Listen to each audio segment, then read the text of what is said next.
2월 24일 정치부에 시작합니다. 유영민 대통령 비서실장이 최근 신현수 민정수석의 사의 표명 사태에 대해 사과했습니다. 오늘 국회 운영위에 출석해 한 발언인데요. 지난해 법무검찰이 국민에게 피로를 준 데 이어 또 그렇게 돼 송구하다고 했습니다. 또 대통령 승인 전에 법무장관이 검찰 인사를 발표했다는 이른바 대통령 패싱 논란에 대해선 사실과 다르다고 밝혔습니다. 인사 발표 후에 대통령 전자결제가 이뤄진 건 맞지만 그 전에 대통령의 승인이 있었고 이는 통상적인 절차라는 겁니다. 신수석 사표가 수리될 수 있다는 얘기도 했는데 자세한 내용은 잠시 후에 짚어보겠습니다. 자, 조반장, 국가대표 출신 스타 선수가 초등생 시절에 후배를 성폭행했다는 폭로가 나왔는데요. 당사자로 거론된 기성용 선수가 조금 전에 입장을 냈다고요. 네, 논란이 커지자 기성용 선수 측이 입장문을 낸 건데요. 네. 가해자로 지목되고 있지만 전혀 사실과 다르며 법적 대응도 불사하겠다 이런 내용입니다. 네, 정부가 스포츠계 학교 폭력 대책을 조금 전에 발표했는데 그 얘기도 함께 얘기를 해보죠. 박 반장, 이현주, 박민식 국민의힘 예비 후보 간의 단일화 결과가 발표됐죠? 네, 그렇습니다. 여론조사를 통해 이현주 예비후보가 단일 후보로 선출이 됐는데요. 이현주 후보가요? 네. 네, 박성훈 후보와의 추가 단일화 의지도 드러냈습니다. 국민의힘 부산 지역 경선은 박형준 대 반박형준 구도로 치닫는 분위기입니다. 네, 좋습니다. 오늘 다룰 소식 많고요. 들어가서 본격적으로 정치부회의 문을 열겠습니다.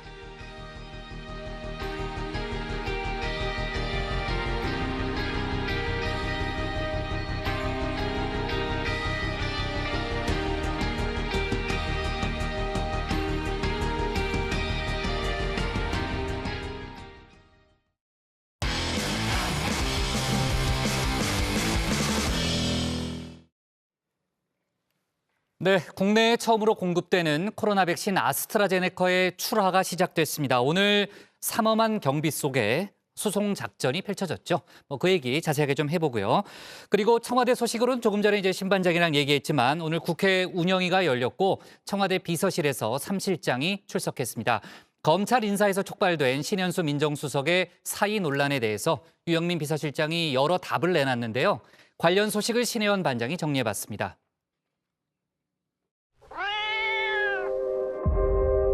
Your mission. Should you choose to accept it? I wonder, did you ever choose not to? You don't understand what you're involved in. You need to walk away. Please don't make me go through you.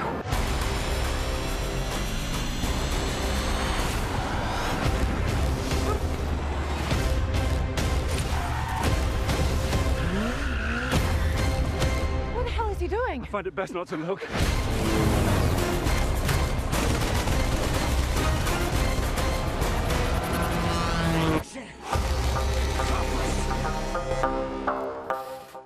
자, 불가능한 임무를 수행하라 하다가 차에 치이고 또 헬기에 매달리고 총에 맞아도 이 주어진 임무는 끝까지 이렇게 해내고야 말죠. 자, 오늘 경북 안동의 한 공장입니다. 반경 100m 도로에 경찰차와 군용차가 쫙 깔렸고 공장 내부에선 군견을 앞세운 순찰팀이 삼엄한 경비 태세를 유지했습니다. 2021년 최대의 미션, 절대 실패해서는 안 될 코로나 백신 수송 대작전이 시작됐습니다.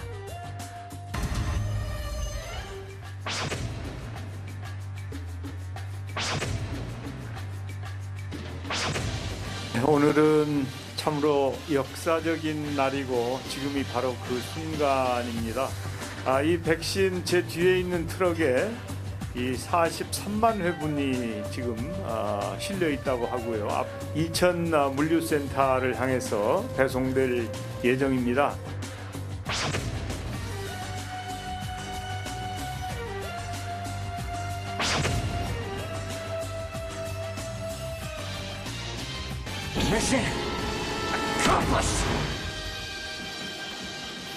네, 아스트라제네카 백신 모레부터 접종 시작입니다. 안동 SK 바이오사이언스 공장에서 생산한 총 78만 5천 명분의 백신을 하루에 15만 명분씩 5일간 이 무진동 트럭을 이용해서 경기 이천의 물류센터로 보내는데요. 통합관제센터에서 상온 2도에서 8도 콜드 체인이 유지가 되는지 또 어디쯤 가고 있는지 실시간 위치 추적을 합니다. 도착하면 센터 내에서 소분과 포장까지 마친 뒤에 다음 날 새벽 전국 요양병원과 보건소로 배송됩니다.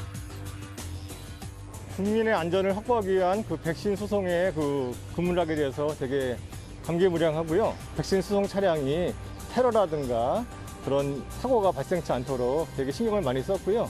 모의 훈련을 수차례에 걸쳐서 실시를 했기 때문에 특이하게 그 어려운 점은 없었습니다.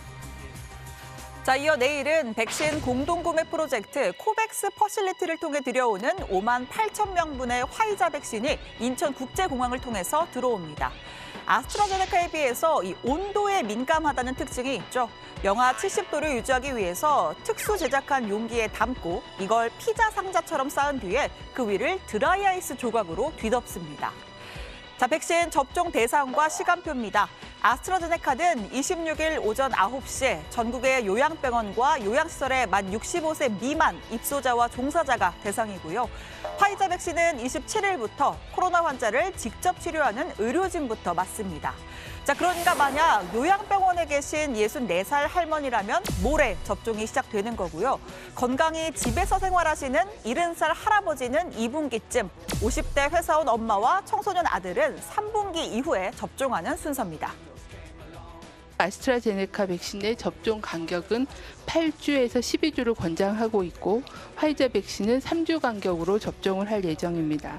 모든 접종 완료자는 예방접종 후에 15분 내지 30분은 접종 기간에 머물러 이상 반응 발생 여부를 관찰하고 귀가 후에도 적어도 3시간 이상은 주의 깊게 관찰하는 것이 필요합니다. 자, 어떤 백신이든 약이든 도입 초기엔 부작용 걱정이 나오는 게 당연합니다. 특히 아스트라제네카는 화이자나 모더나에 비해서 다소 낮은 효능 때문에 더 불안하다 이런 목소리도 있었는데요. 정치권에서는 백신 1호 접종 공방이 벌어졌습니다. 야권에서 문 대통령이 1호 접종자가 돼서 가짜뉴스로 누적된 국민 불신을 덜어달라라는 요구가 나왔고, 자, 이에 민주당은 국가 원수가 실험 대상이냐 부끄럽고 유치하다며 반발했습니다. 아예 제가 먼저 맞겠다 이렇게 자처하기도 했죠. 자, 그래서 누가 1호냐? 이 국민의힘 주호영 원내대표가 국립중앙의료원에 마련된 코로나 중앙예방접종센터를 찾았습니다.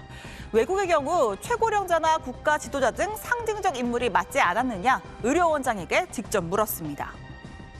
1호 접종자 누가 되는지는 그걸 물었었는데 비밀이래요? 아니, 비밀이 아니고 동시에 5개 시설에서 접종하면서 우연히 제일 빨리 접종되는 사람이 1호가 될 것처럼 그런 느낌을 받았습니다.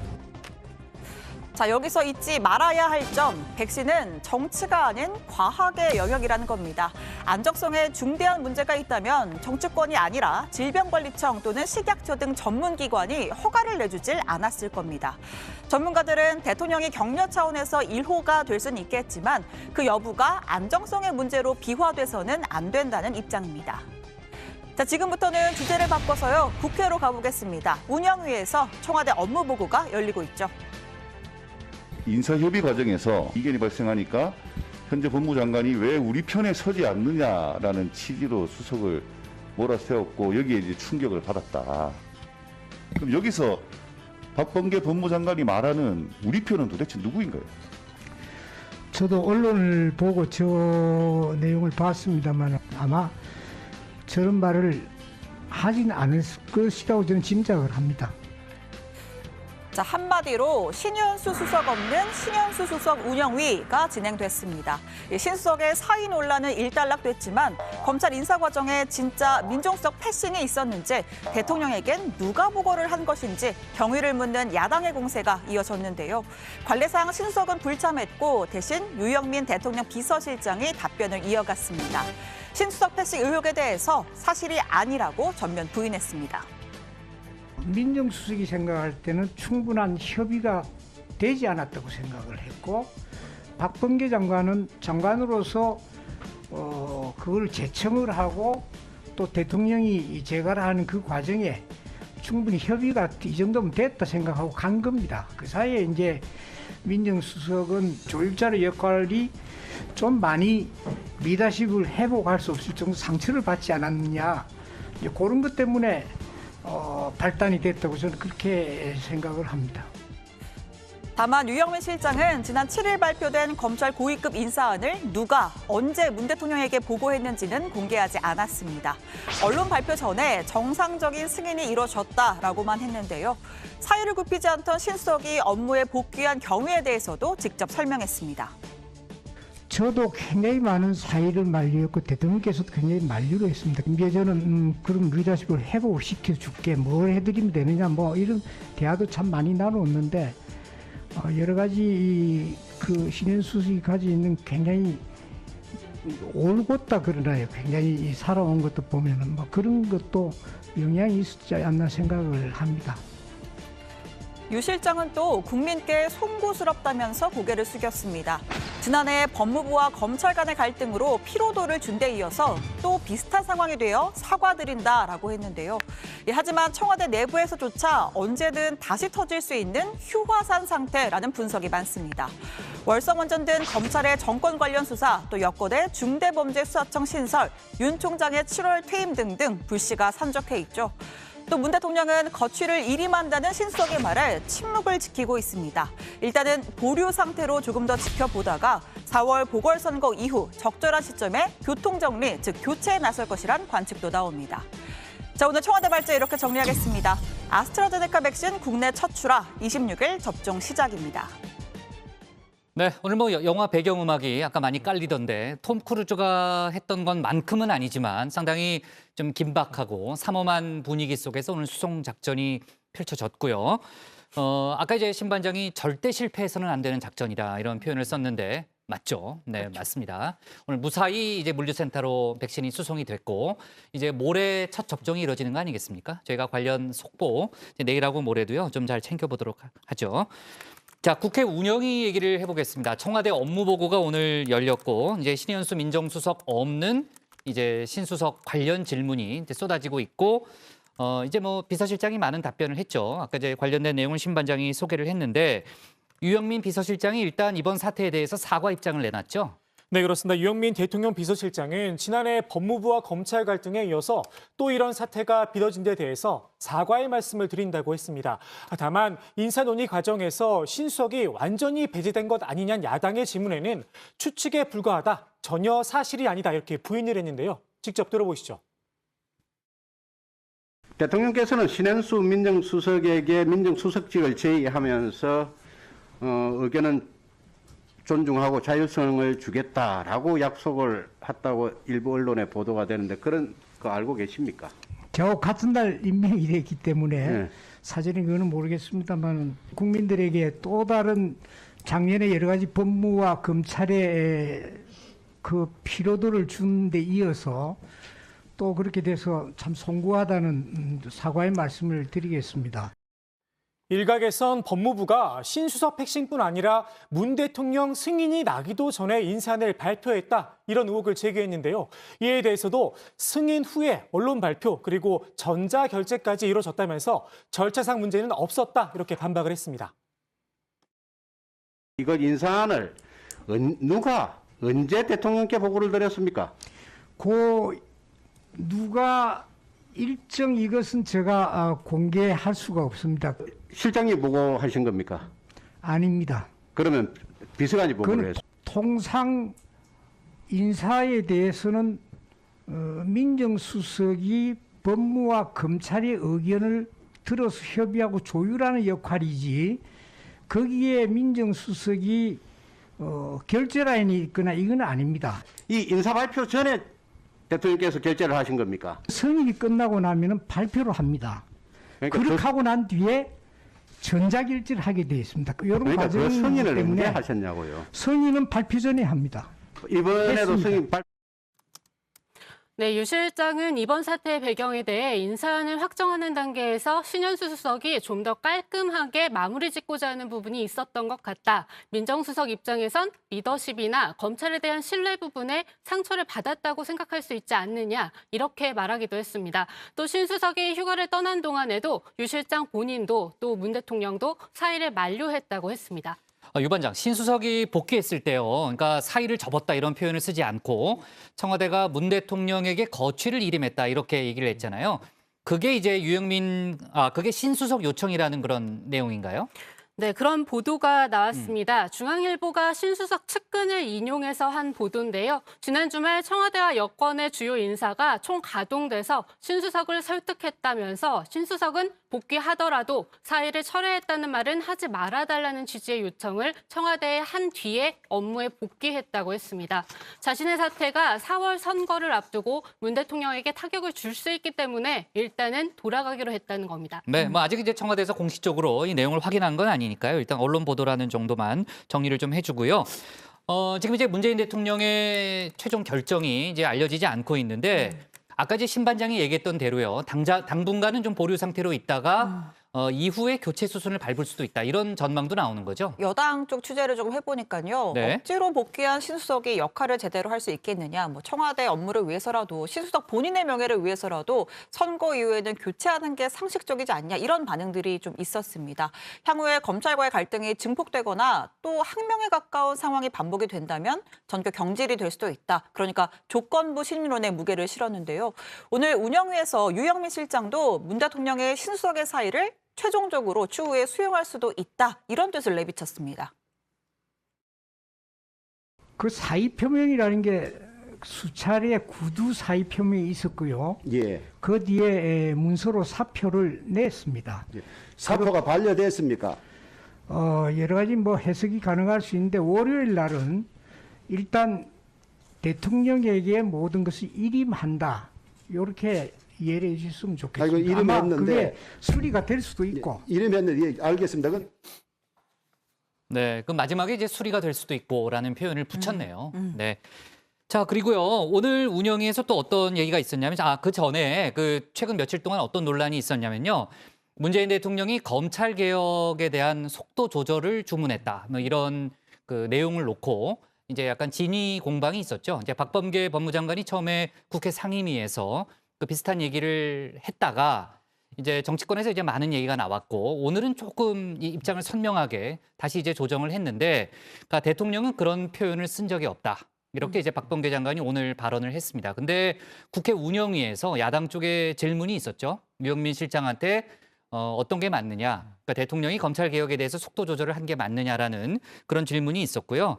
유영민 실장이 뭐라고 답을 했냐면은 대통령이 박범계 장관에게 임명장을 줄 때 속도 조절을 주문했다. 이렇게 발언을 한 겁니다. 이에 대해서 이제 김태년 민주당 원내대표가 위원장을 맡고 있잖아요. 운영위원장을 맡고 있는데 약간 뭐라고 표현해야 되나 문제 제기를 했어요. 그러니까 대통령이 그런 식으로 얘기하지 않은 거 아니냐. 그러니까 대통령의 그 정확한 워딩이 아니다. 이렇게 얘기를 했고 그에 대해서 이제 유영민 실장이 내가 그 자리에 있었는데 확인을 다시 해보겠다.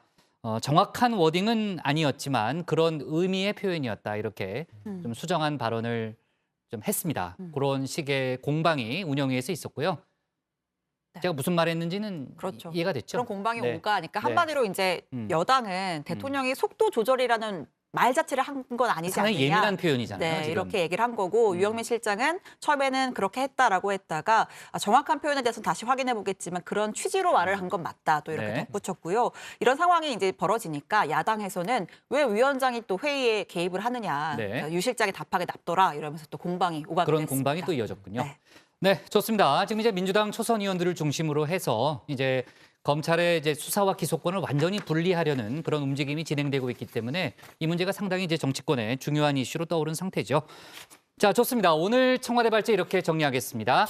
아스트라제네카 백신 국내 첫 출하 26일 접종 시작으로 제목을 잡겠습니다. 다음은 유한울 반장의 발제를 들어보겠습니다.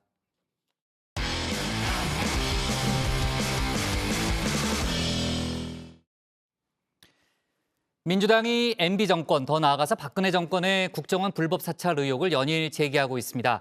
특히 국민의힘 박형준 부산시장 예비 후보를 집중적으로 공격하고 있는 모양새죠. 오늘 이 소식과 함께요. 범여권에서도 후보 단일화 논의가 본격적으로 시작이 됐는데 유한울 반장이 함께 이 소식을 다루겠습니다. 100명이든 1000명이든 난 한 놈만 빡! 한 놈만 빡! 한 놈만 빠! 한 놈만 빠! 나는 한눈만 팬다. 영화 주유소 습격 사건의 명대사입니다. 요즘 정치권에선 MB정부 습격 사건 펼쳐지고 있습니다. 포스터 속 주인공 이낙연 대표와 김태년 원내대표 등 민주당입니다.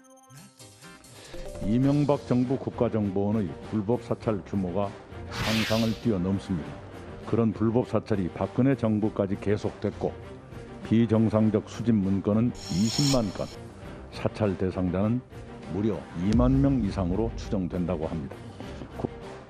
그러면 과연 누구를 저격하느냐? 김태년 원내대표 말에 정답이 있습니다. 당사자인 박형준 당시 정무수석은 사찰 보고서를 보지도 듣지도 알지도 못한다고 모르쇠로 일관하고 있습니다. 나아가 선거 공작이라고 적반하장의 반응을 보이고 있습니다. 진실이 백일하에 드러날 일인데 뻔한 정치적 공세로 은폐하려 하려는 처신입니다. 네, 바로 당시 정무수석이었던 국민의힘 박형준 부산시장 예비후보입니다. 당시 사찰 정보를 받아본 데가 청와대 민정수석실과 정무수석실, 국무총리실로 돼 있다고 국정원이 국회에 보고했는데요. 그러니까 박 후보도 몰랐을 리 없다 이겁니다. MB정부 사찰의 피해자라고 주장하는 명진 스님도 소환됐습니다. 명진 스님은 자신의 승적 박탈이 국정원의 공작으로 이뤄졌는데 청와대의 개입이 있었고 박 후보도 여기 연루돼 있다 이렇게 주장하고 있습니다. 국정원 공작 중 하나는 벤땡리 이런 고가의 외제차를 타고 다닌다처럼 자신에 대한 유언 비어를 신자들 사이에 퍼뜨리는 것이었다고 명진 스님은 말합니다. 벤츠를 타고 다닌다든가, 벤츠 타고 다닌다.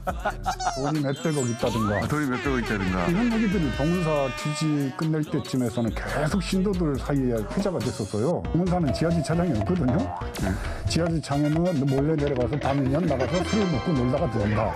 아, 그러니까 보훈사 지하주차장에 벤츠 몰래 갖다 놓으니까 보훈사에는 지하주차장이 없어요? 네. 그렇다면 민주당은 왜 박형준 후보를 저격하는 걸까요? 국민의힘에선 부산시장 선거 판세를 뒤집어 보려는 것 아니냐, 한마디로 정치 개입이라고 보고 있습니다. 이번 사찰 논란은 서울 부산시장 보궐선거가 채 2달도 남지 않은 시점에서 국정원 고위 관계자를 통해서 시작됐습니다. 국정원의 민간인 사찰 논란과 관련 이를 정치적으로 악용하려는 어떠한 시도에 대해서도 결코 좌시하지 않을 것임을 분명히 합니다. 박형준 후보 캠프도 어제 성명서를 냈습니다. 우기 정치의 끝판왕이자 치졸한 선거 공작의 군불대기다. 선거가 아무리 급해도 민주국가, 민주정당에서 어겨서는 안 되는 원칙이 있다. 이렇게 여당을 세게 비판했습니다. 국정원이 이를 6개월 동안 탈탈 털었어요. 그때 안 나온 얘기가 왜 지금 나옵니까? 그리고 저는 하늘에 두고 맹세하는데 그 당시에 그런 것을 들은 적도 본 적도 없습니다. 지금 저는 거대한 선거 공작이 이루어지고 있다고 생각합니다. 지금은 무소속인 홍준표 전 자유한국당 대표도 한마디 거들었는데요. 정치권 한복판엔 내가 있다. 역시 정치운수 9단다운 얘기입니다. 나는 검사 시절부터 지금까지 40여 년간 끝없이 사찰당해도 아무런 불만이 없습니다. 사찰을 겁을 낼 정도로 잘못이 많으면 공직자를 해서는 안 되지요. MB 시절 사찰당했다고 떠드는 우리 당 의원들에게 공개적으로 면박을 준 일도 있었습니다. 민주당은 이러한 야권의 막공세에 선거용 절대 아니라면서 박근혜 정부 때는 황교안 당시 총리도 사찰 정보 보고받은 적이 있다. 이렇게 전선을 확대해 나가고 있습니다. 관련해서 오늘 의원총회도 열었는데 자리에 들어가서 자세히 전해드리겠습니다. 서울시장 보궐선거 소식입니다. 민주당에선 박영선, 우상호 두 후보들의 공약 플렉스 펼쳐지고 있습니다. 박영선 전 장관 먼저 1조 원 규모의 서울시 대전환 펀드 공약을 발표했습니다. 먼저 1조 원 규모의 서울시 대전환 펀드 조성이 가장 필요해 보입니다. 이 혁신 생태계 성공의 가장 중요한 3요소는 투철한 기업가 정신으로 무장한 인재입니다.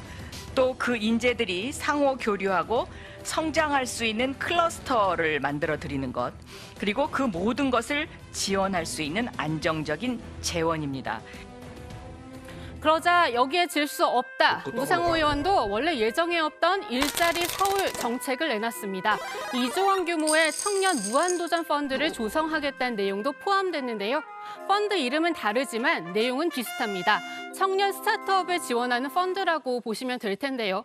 두 후보 모두 펀드 예산의 절반은 서울시가, 나머지 반은 민간이 출자하는 거라고 설명했습니다.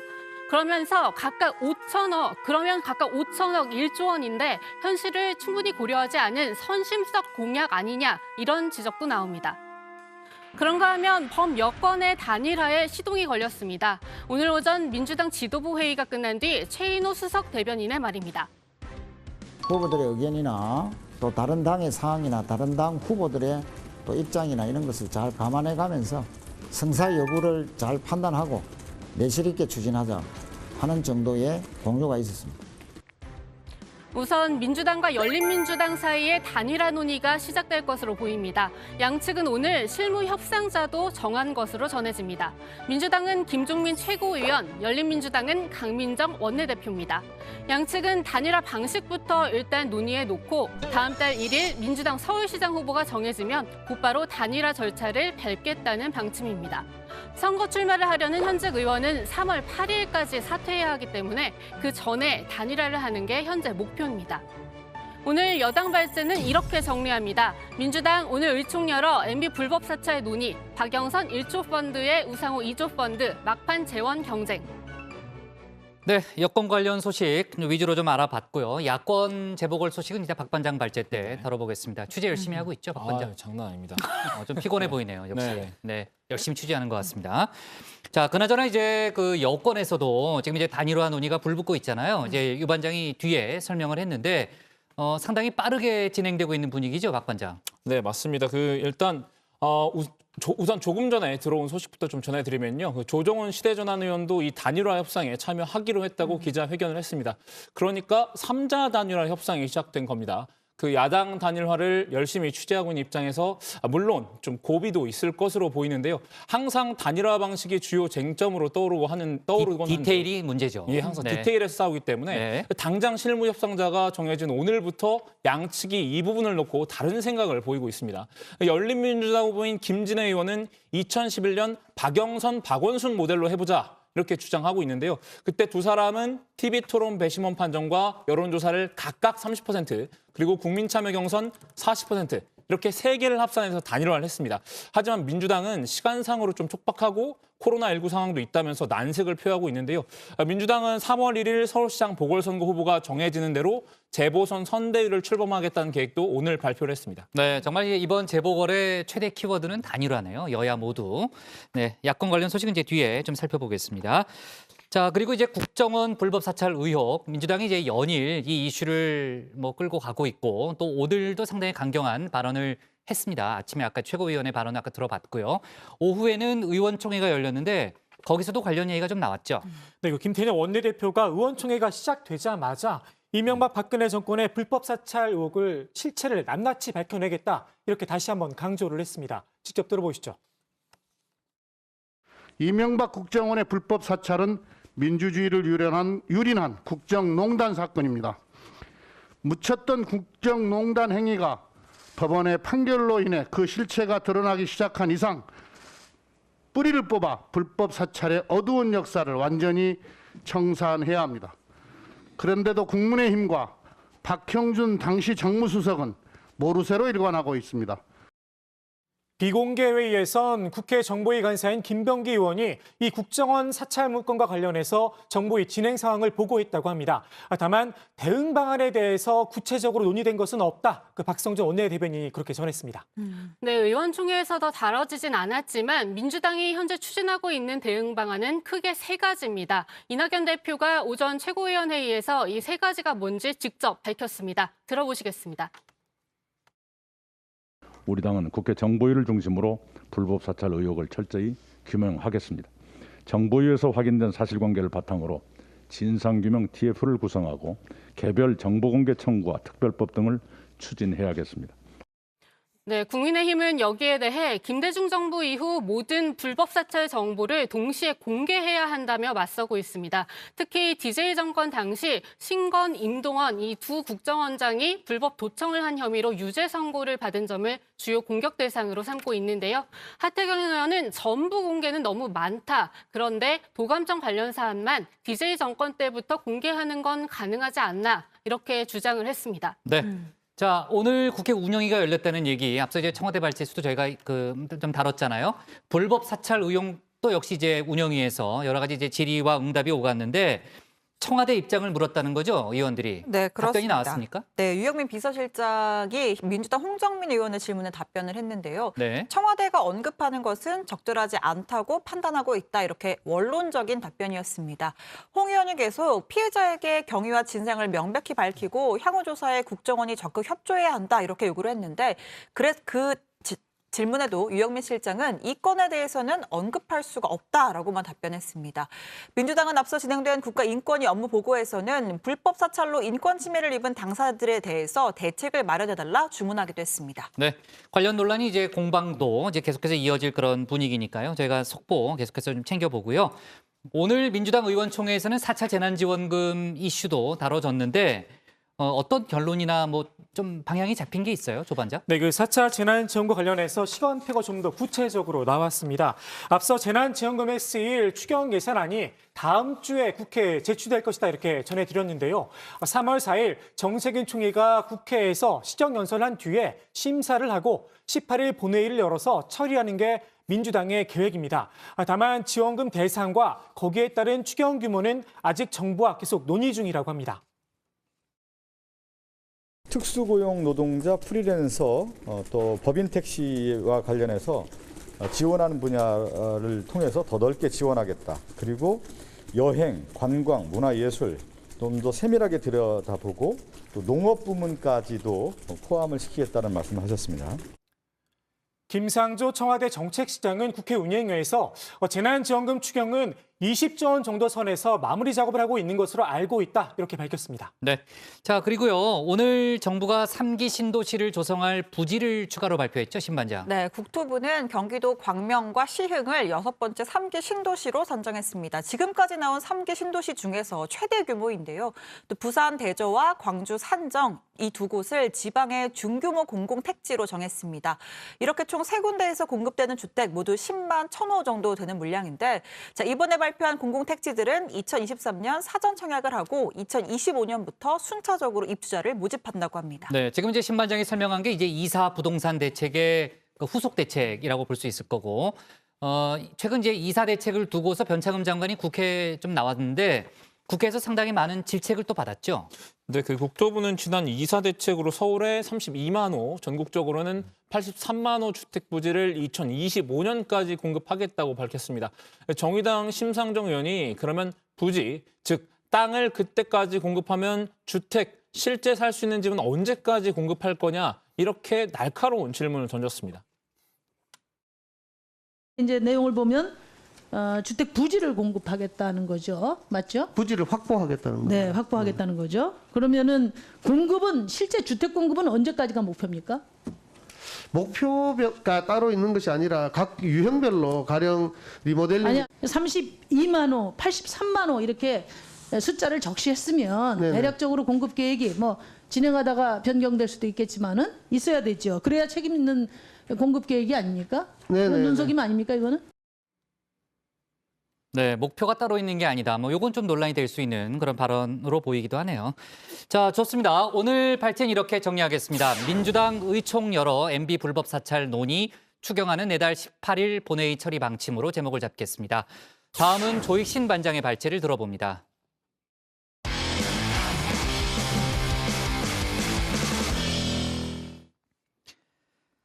최근 잇따라 학폭 미투가 제기되면서 스포츠계는 물론 연예계까지 시끄러운 상황이죠. 이번엔 축구 국가대표 출신 스타 선수에게 성폭행을 당했다는 폭로가 변호사를 통해 나왔습니다. 가해 선수가 아니냐 의혹이 제기된 기성용 선수 측은 전혀 관련이 없다. 법적 대응도 불사하겠다는 입장을 내놨습니다. 관련 논란을 조익신 반장이 정리해봤습니다.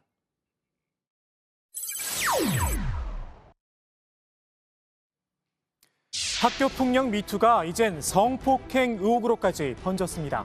가해자로 지목된 건 축구 국가대표 출신 A 선수입니다. 피해자는 2명인데요.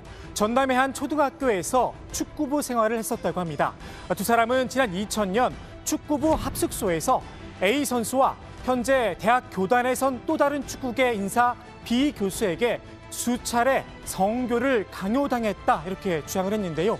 거부할 경우 무자비한 폭행이 뒤따랐다고 합니다.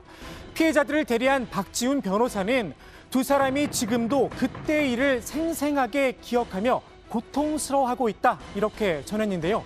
사실 두 사람의 주장이 사실이라고 하더라도 현재로선 법적인 처벌은 어렵습니다. 사건 당시 미성년자였던 데다 공소시효도 이미 지났기 때문입니다. 피해자들은 진정성 있는 사과라도 해달라 요구를 했다고 합니다. 이 A 선수, 기성용 선수가 아니냐는 이야기가 나왔는데요. 기 선수의 매니지먼트사 측은 본인에게 확인한 결과 전혀 관련 없는 일이란 공식 입장을 밝혔습니다. 추후 이와 관련된 오명으로 입은 피해와 향후 발생 가능한 피해에 대해선 법적 대응도 불사할 것임을 밝혀둔다 강조하기도 했습니다. 기 선수의 소속팀인 FC 서울도 선수 실명이 거론되지 않은 만큼 조심스럽다면서도 선수에게 확인한 결과 사실 무근이다. 구단도 현재 알아보고 있다란 입장을 밝혔습니다. 잇따른 학폭 미투에 정부와 여당도 대책 마련에 나섰습니다. 문화체육관광부와 교육부는 학교운동부의 폭력 근절 대책 방안을 발표했습니다. 프로구단, 실업팀, 국가대표 및 대학에서 선수 또는 학생을 선발할 때 학교 폭력 이력을 확인하도록 하여 더 이상 폭력을 저지르고도 승승장구하는 사례가 없도록 하겠습니다. 또한 학교 폭력에 따른 처분을 받을 경우 경중에 따라 일정 기간 대회에 나갈 수 없거나 선수 등록이 원천적으로 거부되도록 규정을 정비하도록 하겠습니다. 더불어민주당은 학폭 처벌에 방점을 뒀습니다. 더 이상 계도에만 기댈 순 없다는 겁니다. 가해자를 계도하는 것도 중요하지만 법의 단호함을 보여주는 것도 중요합니다. 잊을만 하면 반복되는 학교 폭력과 그 여파가 빚은 비정상적 교육 현장을 이대로 두어서는 안 됩니다. 이낙연 대표가 법의 단호함을 강조한 오늘 하필 이런 의혹이 제기됐습니다. 청와대 청원 게시판 글을 캡처한 사진 한 장이 온라인에 퍼진 건데요. 제목이 체육인 출신 국회의원 감독 재직 시 폭행 사실 밝혀주세요였습니다. 국가대표 출신인 여권 여성 현직 의원이 모 시청 구기 종목 감독으로 재직 시 소속 선수를 폭행했다는 폭로가 담겨 있었습니다. 당시 협회에서 대질신문과 사진 자료 확인까지 마쳤지만 동료 체육인들의 로비로 언론 보도를 막았다는 주장입니다. 해당 조건에 맞는 의원 딱 한 사람밖에 없습니다. 민주당 임오경 의원인데요. 임 의원이 입장문을 냈습니다. 한마디로 악의적인 허위 사실이란 겁니다. 해당 의혹이 사실이어서 징계를 받았다면 핸드볼협회에서 대한체육회에 결과를 보고했을 텐데 그런 기록은 없다는 겁니다. 작성자가 폭행의 당사자가 아닌 제3자라는 점도 문제 삼았습니다. 더욱이 사진으로 퍼진 이 청와대 청원글, 정작 링크는 올리지 않아 청원 게시판에선 검색조차 되지 않는다는 겁니다. 연예계도 학폭 논란으로 시끄럽죠. 쏟아지는 미투 의혹 속에 가짜 미투도 속속 드러나고 있습니다. 가수 현아 씨가 대표적입니다. 본인에게 제기된 학폭 논란에 그런 사실이 없다, 단호한 입장을 밝혔죠. 해당 의혹을 제기했던 작성자, 글을 삭제한 뒤 호련히 사라졌습니다. 이달의 소녀추, 본명 김지우 씨는 더 억울한 상황을 겪었습니다. 학창시절 친구들을 왕따시켰다고 폭로했던 그 작성자, 소속사 측이 그런 사실이 없다, 법적 대응에 나서겠다고 밝히자 하루 만에 사과문을 올린 겁니다. 학창시절 사이가 별로 좋지 않았고 시간이 흐르다 보니 기억이 각색되고 변한 것 같다면서 말입니다. 소속사 측 봐주지 않기로 했습니다. 명예훼손죄로 고소한다는 입장을 다시 한번 밝혔습니다. 익명성 덕분에 밝혀진 학교 폭력, 반대로 익명성 뒤에 숨은 가짜 미투, 진실 혹은 거짓, 진위를 가리는 일도 쉽지만은 않은 듯한데요. 죄를 지은 사람은 벌을 받아야 마땅하겠지만 거짓 폭로 때문에 또 다른 피해자가 생기는 일은 없어야겠죠.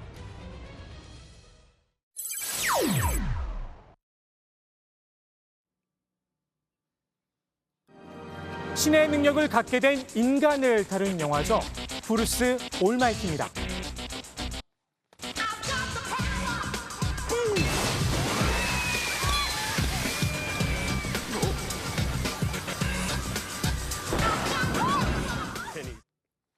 여기서 올마이티, 전지전능하다는 뜻인데요. 국회에 전지전능한 올마이티 법이 등장했다는 주장이 나왔습니다. 지난주 국토교통위 전체 회의에서 여야가 한마음으로 통과시켰죠. 부산 가덕도 신공항 특별법을 두고 한 이야기입니다. 가덕도 특별법의 핵심, 각종 절차의 축소와 면제입니다. 일반적으로 공항을 지으려면 먼저 입지를 보고 총사업비를 확정해야 합니다. 경제성이 있는지도 살펴봐야겠죠. 그리고 나선 기본 설계와 실시 설계를 마친 뒤 심사와 허가를 거쳐 착공에 들어갑니다. 그런데 이번 특별법, 가덕도 신공항 건설엔 프리패스권을 부여했다는 지적입니다. 먼저 입지를 결정하는 사전 타당성 조사, 이미 법안명이 가덕도 특별법이죠. 법을 추진하기 위해서 특별법을 만드는 경우인데 이 경우에는 이제 입지 선정까지 특별법에서 했기 때문에 좀 예외적이다 이렇게 볼 수는 있겠습니다. 사전 타당성 조사 간소화하기로 했습니다. 예비 타당성 조사는 아예 면제입니다. 여기에 설계도 특별법에 따라 우선해 신속하게 처리하도록 명시를 했습니다. 당초 국토위 소위에선 여러 문제점들이 지적됐습니다. 동네 하천 정비도 이런 식으로는 안 한다. 아무리 급해도 이런 졸속한 법이 나왔느냐. 우리 위신의 문제다. 비판의 목소리가 나왔습니다. 결국 소위에선 예비 타당성 조사 면제 등 특례 조항을 모두 삭제하는 쪽으로 가닥을 잡았었습니다. 이 소식을 들은 더불어민주당 김태녕 원내대표, 이런 푸념을 했다가 논란을 빚었죠. 야, 부산을 또 가야 되겠네. 가덕도 신공항이 또다시 어려워지는 게 아니냐. 부산 민심이 요동치자 여당 지도부가 직접 나섰습니다. 가덕도 신공항을 되돌릴 수 없는 불가역적 국책 사업으로 못 박을 것입니다. 쿵짝을 맞추긴 국민의힘도 마찬가지입니다. 하긴 처음 가덕도 특별법을 발의했던 것도 부산 지역 국민의힘 의원들이긴 합니다. 국가재정법 제38조 1안에도 불구하고 면제할 수 있다라는 식으로 정리가 되었습니다. 결국 특례 조항을 원상회복한 가덕도 특별법, 국토위 소위와 전체 회의를 일사천리로 통과했습니다. 정의당 심상정 의원이 이의를 제기했지만 역부족이었습니다. 절차상으로도 유례가 없고, 그다음에 세계 바다를 매립해서 지은 공항에 입지하고도 이렇게 외해에 짓는 것도 유례가 없고, 부등치마 구간에 활주로를 짓는 것도 유례가 없고, 이런 것들을 묻지도 따지지도 않고 이렇게 법으로 밀어붙여서 하는 것이 선거를 위한 매표공항이 아니고 도대체 뭡니까? 부산시장 보궐선거를 코앞에 두고 있죠. 민주당과 국민의힘, 이런 심정이 아니었나 싶습니다. 김경수 경남지사는 가덕도 특별법에 대해서 정치적으로 오도된 부분이 있다, 이런 설명을 했는데요.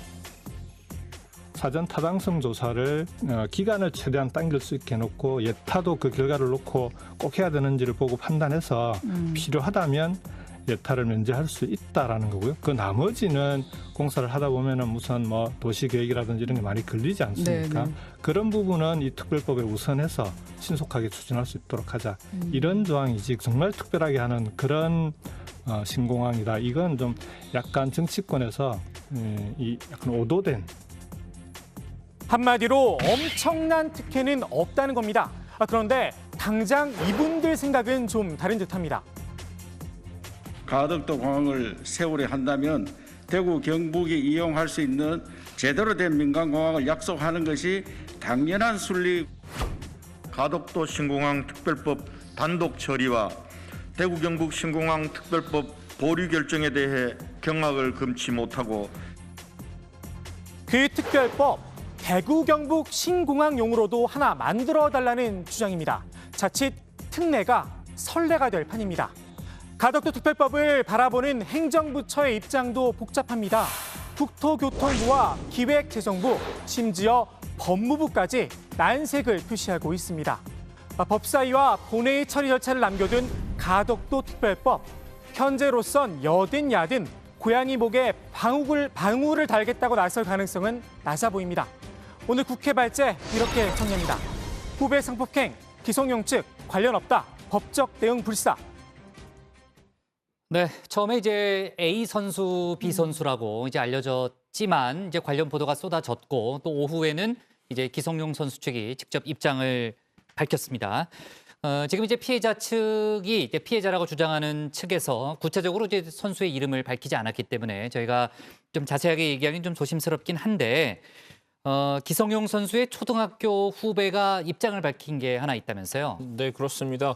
기성용 선수의 초등학교 축구부 1년 후배라고 하는데요. 언론과 인터뷰에서 축구부 합숙소가 군대 막사처럼 생겼다. 20명에서 30명이 다 같이 모여서 생활했다면서 그런 환경에서 2명을 따로 불러 성행위를 강요했다는 건 말이 안 된다 이런 입장을 밝혔습니다.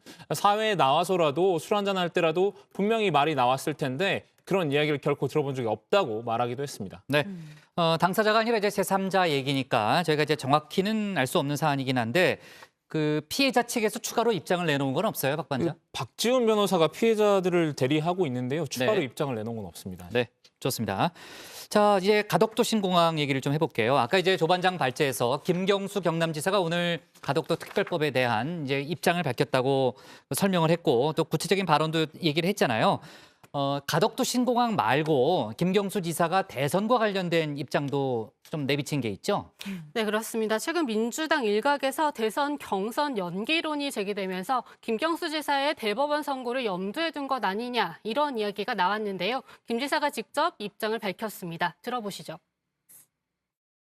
판결이 나지 않았는데 뭐 무죄를 전제로 뭘 어떻게 하겠다라고 얘기하는 건 적절치 않은 것 같고요. 다만 저는 이번 대법원에서는 이번 사건의 객관적 진실을 입각한 결론이 나올 거라고 그렇게 생각하고 있고 그걸 위해서 최선을 다하겠다는 말씀을 드립니다. 대선 출마 가능성 네, 대선 출마 가능성에 지난번엔 아니라고 이야기를 했었는데 여전히 같은 마음이냐 이렇게 다시 질문을 하니까 지금 제가 제일 중요하게 생각하는 게 뭐냐, 정치인으로서 꼭 하고 싶은 게 뭐냐 이런 걸 물어봐주면 좋겠다며 즉답을 피했습니다.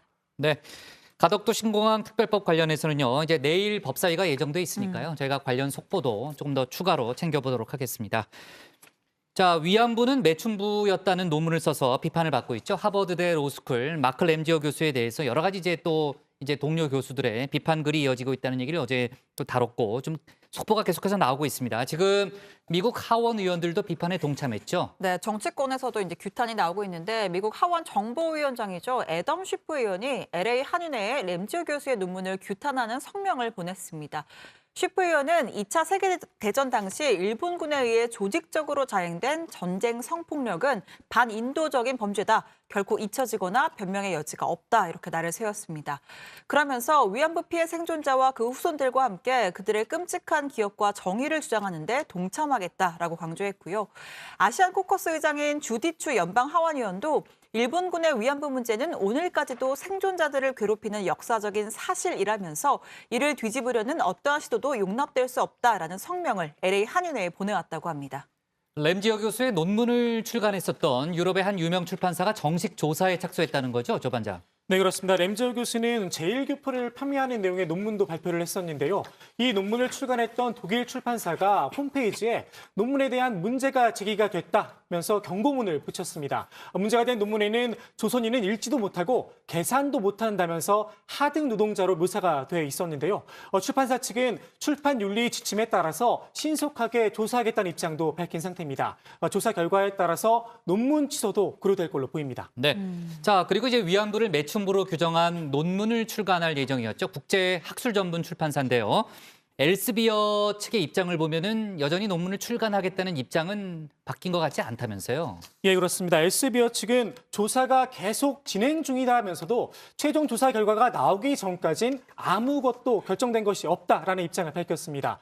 논문의 3월호 학술저널 게재를 강행할 수 있다는 의미로 풀이가 되는데요. 다만 EBS 측은 편집위원회의 1차 자체 조사에 이어서 외부 인사로 구성된 2차 조사가 실시될 수도 있다. 이런 입장도 함께 밝혔습니다. 네, 그러니까 자체 조사를 하고는 있지만 아직 결과가 안 나왔으니까 3월호 출간은 예정대로 하겠다는 그런 분위기로 보이네요. 네, 그렇습니다. 그러니까 3월호를 일단 낸 뒤에 조사 결과를 보겠다는 건데요. 1차 조사 결과 발표에도 논란이 사라지지 않으면 2차 조사에 나서겠다는 겁니다. 물론 1차 조사 결과에서 철회 결정이 내려질 가능성도 있긴 합니다. 네, 전 세계 학자들의 비판이 이어지고 있는데 참으로 답답한 상황이군요. 자, 그리고요. 정부에서 위안부 할머니들의 증언을 담은 영문 자료집을 만들었는데 여태 공개를 하지 않았다면서요? 네, 그렇습니다. 여가부는 지난 2019년 2월 일본군 위안부 피해자 9명의 증언을 담은 책, 좀 제목을 말씀드리면 강제로 끌려간 조선인 군 위안부들 기억으로 다시 쓰는 역사, 이 책의 영문 번역본을 완성했다고 합니다. 그런데 영문 증언집을 완성한 지 2년이 넘은 지금까지 외부에 공개하지 않고 있습니다. 여가부 관계자는 당초 외부 배포 계획은 포함되지 않았다면서 할머니들의 개인정보가 포함돼 여가부의 이용 승인을 받은 기관이나 개인만 이용할 수 있다는 입장을 밝혔습니다. 혹시나 문제가 생겼을 때 책임을 지지 않으려는 여가부의 보신주의가 아니겠느냐, 이런 비판의 목소리도 나옵니다. 네, 아마도 이제 그런 점 때문에 오늘 좀 논란이 되고 있는 것 같아요. 네, 자, 좋습니다. 오늘 국회 발제는 이렇게 정리하겠습니다. 후배 성폭행, 기성용 측 관련 없다, 법적 대응 불사로 제목을 잡겠습니다. 다음은 박준호 반장의 발제를 들어보겠습니다.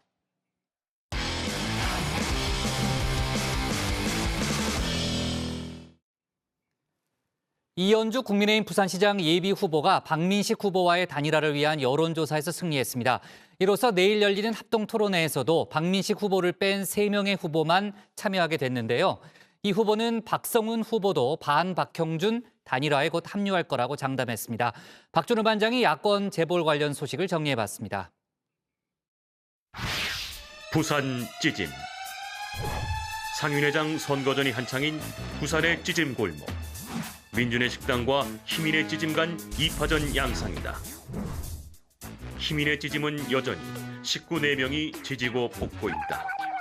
얼떨결에 공공의 적이 된 형준이. 2명은 형준이에 맞서 손을 잡기로 했다. 민씨가 고맙대. 내가 네 목까지 잘 할게. 아니다. 네가 형준이보다 찌짐은 훨씬 잘 만든다 아이가. 형준이 장은 진짜 못한다. 성훈아, 니도 이제 우리한테 붙어라구만. 나는 좀 애만도 생각해볼게. 오랜만에 부산 찌짐으로 발제 첫머리를 열었습니다. 희민의 찌짐에는 단일화란 날선 바람이 불고 있지요. 바람의 이름은 반 박형준입니다. 아까 이제 저한테도 말씀하셨지만 제가 왜 MB 실세라는 걸 계속 얘기를 하는 이게 굉장히 중요합니다. 왜냐하면 우리가 말이죠. 물론 억울하실 수 있어요. 저도 이해를 합니다. 그렇지만 그것 때문에 우리가 선거를 질 수는 없지 않습니까? 우리가 이것을 이기기 위해서는 당당하게 민주당을 심판할 수 있는 새로운 세대, 젊은 세대 교체가 필요하다고 저는 생각을 하는 거예요. 박형준 후보의 가장 반감을 드러내는 건 이현주 후보입니다. 두 후보 간 맞수 토론 때도 사사건건 욕설 없는 신경전이 펼쳐졌죠. 제가 얘기를 하는데 계속 말씀을 하셨어요. 제가 그 시간이 차감이 안 돼요. 얘기를 하는 순서를 좀 지켜주시면 좋겠고 말씀을 하십시오. 말씀을. 그 주장이 사실에 근거하지 않으면 제가 끊을 수밖에 없습니다. 아니 그건 다 끝나고 나서 말씀을 하세요. 다 끝나고 나서. 그럼 되시지 않습니까? 말씀하세요. 네. 저를 공격하는 것은 좋은데 좀 사실에 기초해서 얘기를 아니 그러니까 그걸 하나하나 말씀을 해주세요. 하나하나. 그래서 인신공격성 발언은 좀 아니 그게 아니고 지역 현안하고 관계가 있습니다. 자, 또 하나는 부산의 정치를 개혁해야 될 거 아닙니까? 지금 말 끊지 말라 그러시면서 지금 말씀. 알겠습니다. 말씀하십시오. 네. 이현주 후보와 박민식 후보가 결국 박형준 후보에 맞서 힘을 합치기로 했죠. 이 후보와 박 후보는 앞서 여론조사로 단일 후보를 결정하기로 했는데요. 여론조사에서 이 후보가 승리했습니다. 오늘 단일 후보 선출 결과를 발표하는 기자회견에서도 타깃은 역시 박형준 후보였습니다. 우리 당이 민주당 심판을 당당히 외치려면 약점이 적은 사람, 과거 정권의 책임으로부터 비교적 자유로운 사람을 최종 후보로 세워야 한다고 저는 생각합니다. 젊고 유능한 후보를 부산시장으로 만들어서 절망하는 국민들에게 대안 세력으로서 희망을 줄 수 있어야 합니다. 과거 정권의 책임으로부터 자유로운 사람. 박형준 후보는 MB 정권의 지난 과거로부터 자유로울 수 없다는 말을 돌려서 한 셈입니다. M&A, Merger and Acquisition이란 말의 약자죠. 기업의 인수합병을 뜻합니다. 인수기업이 목표 기업을 완전히 흡수해 하나의 기업을 만든다는 의미인데요. M&A의 가장 큰 목적은 시너지 효과를 극대화해서 경영 효율성을 높이는 겁니다. 선거판에서 M&A는 바로 단일화인데요. 하지만 박민식, 이현주 후보 두 사람의 M&A가 시너지 효과를 낳을지는 현재로선 물음표입니다. 또 다른 M&A 대상이었던 박성훈 후보가 빠졌기 때문인데요. 이 후보는 박 후보를 어떻게든 인수합병하겠다고 선언했습니다. 오늘 박민식 후보와 저는 변화 없는 부산시장 경선판에 활력을 주고 변화와 혁신의 깃발을 함께 들었습니다. 이제 곧 박성훈 후보도 그 여정에 합류할 것이라 확신합니다. 박성훈 후보가 명분을 찾고 있는 만큼 짧은 기간 안에 우호적 인수합병을 이룰 수 있을지는 조금 더 지켜봐야겠습니다. 박형준 후보가 여러모로 코너에 몰린 형국인데요. 밖에서는 MB 국정원 불법 사찰을 두고 민주당이 공격해오고 안에서는 반 박형준 단일화가 몰아치고 대내외적 부침을 겪고 있는 거죠. 그나마 박 후보로선 맞수 토론에서 3연승을 거둔 게 위안이 될 것 같습니다. 이 와중에 부산에 부는 단일화 바람이 서울로 북상한다는 소문도 잠깐 들렸습니다. 부산이 반 박형준이라면 서울은 반 나경원 단일화가 이뤄질 조짐이 보인다라는 그런 말이 나돈 건데요. 나경원 후보는 매번 1대 3으로 싸우는 것 같다고 앓는 소리를 해왔죠. 나 후보 말처럼 오신환, 오세훈, 조은희 이 세 후보가 중도층을 겨냥한 단일 후보를 선출해 나 후보에 맞선다는 시나리오입니다. 오세훈 후보 측은 단일화 시나리오를 내부적으로 검토하는 것으로 알려졌습니다. 다만 오신환, 조은희 후보에게 제안한 적은 없다고 합니다. 오신환, 조은희 두 후보도 경선을 완주하겠다는 강한 의지를 드러냈는데요. 특히 조은희 후보는 오세훈 후보 측이 만들어낸 의도한 소문 아니냐 이렇게 날을 세우기도 했었죠. 저는 지금껏 단일화에 대해 한 번도 생각해 본 적이 없다는 점을 밝힙니다.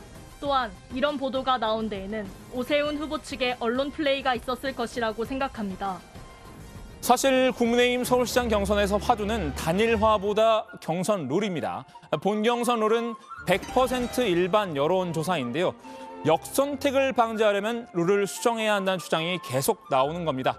역선택은 여론조사에서 응답자의 지지 정당을 묻지 않고 조사할 경우 생길 수 있는 부작용을 말하는데요. 민주당 지지자들이 일부러 여론조사에서 본선 경쟁력이 가장 약한 국민의힘 후보를 뽑을 수 있다는 그런 우려입니다. 민주당 후보랑 맞붙을 경우 질 가능성이 가장 큰 야당 후보를 의도적으로 택하는 거죠. 특히 나경원 후보는 출마 선언 전부터 이 역선택을 방지해야 한다고 지적해왔는데요. 결국은 이제 뭐 100% 시민 경선의 방식이 되겠죠. 네, 다만 이제 뭐 역선택을 방지하거나 그런 조항이 필요하겠죠. 다 방법이 있는 건가요? 역선택을 방지할 수 있는 방법은? 뭐 예컨대 적어도 이제 뭐 좋아하는 정당, 지지하는 정당에서 민주당 정당을 지지자는 빼야 되지 않나 뭐 이런 거겠죠. 네. 당원 20%, 일반 80%로 진행된 서울시장 예비 경선에서 나경원 후보는 1위를 차지했던 바 있습니다. 당원 투표에서 압도적으로 앞섰던 겁니다. 하지만 일반 여론조사에선 오세훈 후보에게 밀렸던 것으로 전해졌죠. 득표 결과는 비공개 방침이었지만 오세훈 후보가 공공연히 이런 이야기를 흘리고 있는데요. 이번에는 이제 한 명을 뽑는 거는 서울 시민 여론조사거든요. 100%. 근데 지난번에 이제 당 여론조사가 같이 껴 있어서 순위가 좀 달랐습니다만은 그때 제가 일반 시민 여론조사에서는 뭐 다 보도가 됐습니다만은 제가 1위였기 때문에 더 겸손한 마음으로 낮은 자세로 성실히 임하겠다 하는 마음 가지고 묵묵히 하고 있습니다. 보수색이 짙은 지지층이 많은 나 후보에게는 일반 여론조사 100%가 불리하게 작용할 가능성이 있습니다. 거기다 민주당 지지층의 의도적 역선택은 나 후보를 더욱 곤란하게 만들 수도 있습니다. 나 후보가 역선택 방지를 주장한 이유입니다. 나 후보가 제3지대의 유력한 단일 후보인 국민의당 안철수 대표와의 단일화 룰 협상도 미리 염두에 뒀다. 이런 분석도 있습니다. 만일 역선택 방지 조항을 넣어서 여권 성향 응답자를 제외하고 여론조사를 실시하면 나중에 야권 최종 단일 후보 선출할 때도 안 대표보다 국민의힘 후보에게 유리할 거란 판단 때문입니다. 다만 국민의힘 공천관리위원회는 경선 도중 룰을 바꿀 수는 없다고 일축하고 있는 상황이죠. 자, 오늘 야당 발제 이렇게 정리합니다. 이현주, 박민식 꺾고 단일 후보로 서울 경선 단일화 역선택 시끌. 네, 앞에서도 얘기했지만 이제 여야 모두 단일화가 아주 중요한 화두죠. 아까 중간에 들으니까 박준호 반장이 아주 영어를 아주 발음이 아주 좋네요. 네. 제가 또 약간 약간 뭐 발음에 이제 버터를 좀 발라서. 아, 그래요? 예. 전에 최종혁 전 반장이라고 있었는데 아주 구수하게 영어를 했던 그런 기억이 납니다. 자, 국민의힘 서울시장 경선 맞수 토론이 이제 어제로 다 끝났는데 성적을 한번 정리해 볼까요? 네, 어제 나경원 후보가 오세훈 후보와 맞수 토론에서 일단 승리했습니다. 오신환 후보와 조은희 후보의 토론에선 조 후보가 토론평가단의 선택을 받았는데요. 지난 1, 2차 맞수 토론에서도 토론평가단은 두 번 다 나 후보의 손을 들어줬습니다. 이로써 나 후보는 3연승을 거두게 됐고요. 나머지 맞수 토론 전적을 좀 종합해보면 오신환 후보 3패, 오세훈 후보 2승 1패, 조은희 후보 1승 2패입니다. 네. 자, 토론에 대해서 이제 승패를 매기는 건 사실 뭐 당사자로서는 상당히 이제 스트레스를 받는 일인데 뭐 아마 재미 요소로, 그러니까 흥행 요소로 아마 그런 제도를 도입한 것 같기도 한데 토론 그 성적표가 그 여론조사 순위하고 상당히 일치하는 그런 측면이 있잖아요. 후보들이 이번 토론에 대한 뭐 불만을 토로하거나 이런 건 없어요? 네, 그 토론회가 끝날 때마다 그 1000명의 당원과 시민으로 구성된 이 평가단이 승자를 택하는 방식이었는데요. 사실 이 평가가 바로 본선 그 경선 성적에 최종적으로 다 반영되지는 않습니다. 하지만 평가단의 평가가 결국 당원 중심으로 이루어지기 때문에 인기 투표에 머문다는 문제 제기도 당 내부에서 이렇게 제기됐었습니다. 조은희 후보는 비전과 정책 중심의 토론에 대해선 높이 평가를 했는데요. 다만 평가 방식에 대해서는 아쉬움을 드러냈습니다. 시민평가단의 결과가 토론 성적과 상관없이 되는 거 아닌가 이런 아쉬움은 있습니다.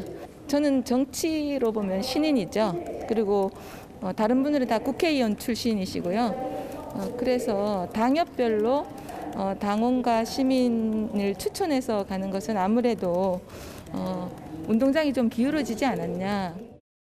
반면에 정진석 공천관리위원장은 이번 토론 방식에 대해 자부심을 드러냈는데요. 후보들이 탄탄하게 준비하지 않으면 할 수 없는 토론이었다 이렇게 자평을 했습니다. 한번 들어보시죠.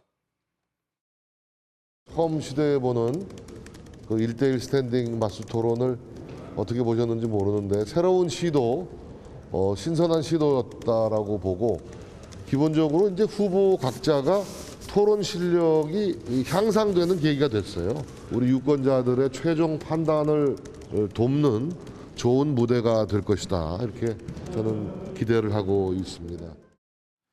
토론 평가단의 투표가 인기 투표 아니냐 이런 지적은 일축을 했는데요. 부산에선 평상시 지지도 말고 순수 토론에 따른 평가로 승패가 갈린 경우도 있었다는 겁니다. 이어서 들어보시죠. 부산의 경우에는 또 평상시 지지도와 시민평가단의 지지도 결과가 뒤바뀐 사례도 있었죠. 토론의 평가 방식이라는 것은 결국 이제 우리 시민평가단이 시민 50, 당원 50으로 이제 구성돼 있고 또 사전에 예고된 프로그램을 꼭 시청해 주십사 하는 부탁을 드리고 그 시청한 분들을 대상으로 이제 조사를 하는 거거든요. 그런 방식의 다른 어떤 더 이상의 공정성을 기할 수 있는 방식이 과연 있을까? 네, 아무래도 이제 후보들은 직접 뛰는 선수들이니까 아쉬움이 남을 수도 있겠죠. 자, 오랜만에 또 국민의당 안철수 대표 상황 좀 알아봐야 될 텐데 어떤 행보를 보이고 있습니까? 네, 안 대표가 오늘 오전에 라디오 인터뷰를 했는데요. 이 국민의힘 김종인 비대위원장에게 섭섭한 감정이 없느냐라는 질문을 받고 그렇지 않다라고 답변한 부분이 좀 인상적이었습니다. 김 위원장은 안 대표의 정치적 역량을 좀 낮게 평가하면서 줄곧 쓴소리를 해왔는데요. 자, 안철수 대표의 답변 한번 들어보시죠. 아무래도 제1야당의 책임을 맡고 계신 분이니까 최우선적으로 본인 책임이 있는 조직 위주로 먼저 생각하시는 것이 당연하다고 생각해서 뭐 지금까지 어떤 말씀하셔도 뭔가 깊은 뜻이 있으실 거라고 생각하고 그렇게 말하고 이제 지금까지 왔습니다. 네, 안철수 대표와 금태섭 전 의원의 단일화 방식은 100% 모바일 여론조사로 진행될 예정입니다. 둘 중 누가 더 경쟁력이 있는 후보냐라는 질문을 던질 것으로 보이고요. 또 두 사람은 이달 25일에 유튜브 토론을 할 예정입니다. 앞서 선관위가 TV 토론은 한 차례만 가능하다 이런 유권 해석을 하면서 결국 두 사람 간의 2차 토론 유튜브 생중계로 정해진 거고요. 25일이면 내일이네요. 네, 내일입니다. 네, 안 대표는 두 사람 간 단일화 방식에 대해서는 이렇게 답변했습니다. 야권 단일 후보를 뽑는 목적 자체가 선거 승리를 위한 것이기 때문에 경쟁력을 조사하는 것이 그게 취지에 맞지 않을까 생각합니다. 누가 저 여권 후보를 이길 수 있는가 거기에 중점을 두는 것이 맞다고 생각합니다. 네, 내일도 일정이 참 많군요. 네, 역시 또 정치부회의를 봐야 하는 그런 날임에 틀림없고 안 대표가 퀴어 축제 관련해서도 한마디 했다고 들었는데 퀴어 이슈가 상당히 오래 이어지네요. 유 반장. 네, 안 대표가 앞서 밝힌 퀴어 축제 관련 입장이 혐오 발언이었다는 비판에 대해 문재인 대통령을 거론하고 나섰습니다. 우선 들어보시죠. 저는 오히려 성소수자 혐오 발언 사실은 가장 대표적인 게 문재인 대통령께서 후보 시절에 했던 말씀입니다. 그때 본인이 동성애 좋아하지 않습니다. 싫어합니다.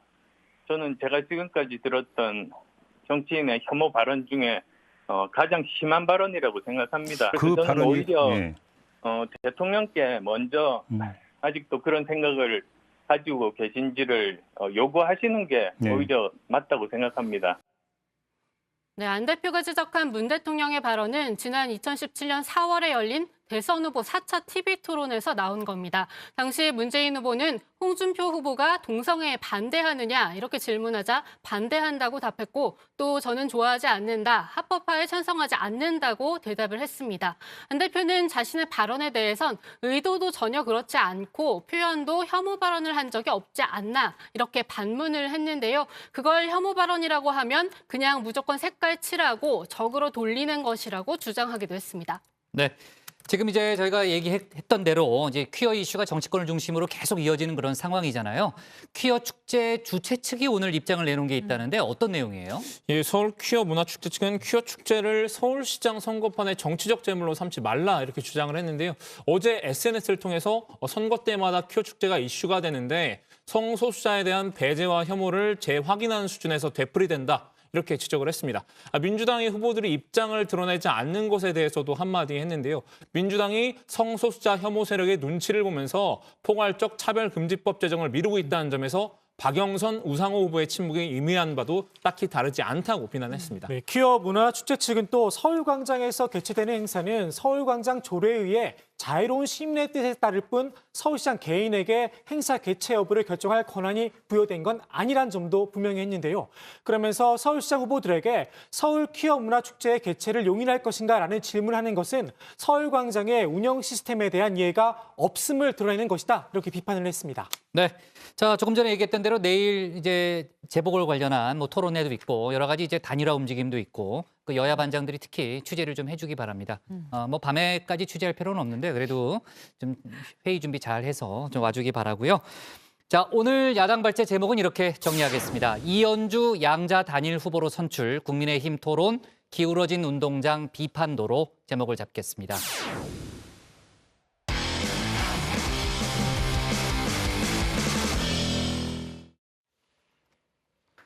네, 오늘 저희가 밑줄 친 한 줄은요. 백신 맞으면 1년 내 사망, 공포감 부추기는 가짜 뉴스입니다. 앞서 청와대 발제에서요, 코로나 백신이 공장을 떠나 물류센터로 이동하는 모습을 봤는데요. 백신 접종이 이틀 앞으로 다가왔음을 실감하게 됩니다. 그런데 온라인상에선 백신에 대한 공포를 부추기는 가짜 뉴스가 활기를 치고 있어 논란이 되고 있죠. 백신을 맞으면 1년 내에 사망한다, 치매를 유발하거나 유전자를 변형시킨다. 이렇게 아무 근거도 없는 잘못된 정보로 국민들의 불안감을 키우고 있는 건데요. 백신 접종은 차질 없이 준비하되 가짜 뉴스도 집중 단속해서 사회적 혼란을 야기하는 일이 없도록 해야겠습니다. 오늘 정치부에는 여기까지입니다. 저희는 내일 저녁 6시 20분에 다시 찾아뵙겠습니다. 수고했습니다. 네. 별일 없죠? 왜 이렇게 웃고 있어요? 공마크가 너무 꾸준히 나가는 것 같아가지고. 공마크 지켜야 됩니다. 시간 조절 성공. 중요한 코너.